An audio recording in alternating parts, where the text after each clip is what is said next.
Alright guys, now that you've contacted your suppliers, it's time to get samples from them so that we can see what the final product will look like and we have an idea of quality.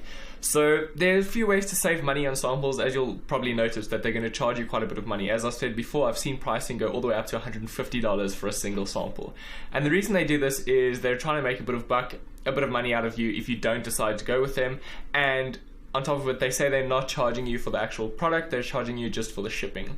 So what we can do is we can actually maximize our time and our money spent.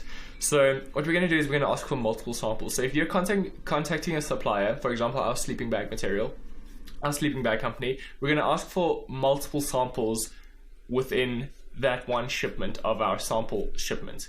So we'll ask for multiple colors. For example, we can have multiple colors of our material sent. Maybe they'll send us full samples of the sleeping bag liner, or they'll send us a full sleeping bag liner with multiple swatches of different colors or different materials. The same goes with a sweater. If you're ordering a sweater and they have different styles and different colors, you might ask for swatches of different materials, but one full jersey or multiple full sweaters, which I highly doubt they'll do. They don't usually do that, but they'll send you swatches for multiple samples.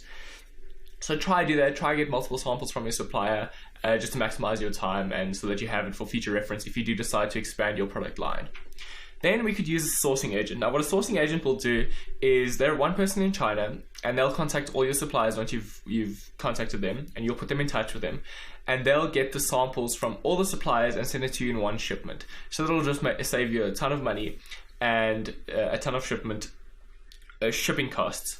Or they'll find suppliers for you as well. So you could use a sourcing agent to find suppliers for you, which I don't really recommend, because I like to have a connection with my supplier on their own. Again, we're just adding in a middleman then, and they could be adding their own markup or taking their own cut of the profits. So I suggest just using a sourcing agent for the samples. Then you could use your sample for photos. So what you want to do is, while your product's getting manufactured, we're going to use that time. Usually it's a big chunk of time, so up to 30 days.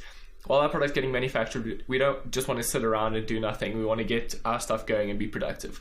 So we're going to set up our listing during that time and get our samples shipped to us so that we can take photos of the sample for the listing. For example, I was sent this, which is basically a bathroom soap dispenser with multiple compartments so that you can put soap in the side, maybe a toothbrush in that side, and some soap in the middle.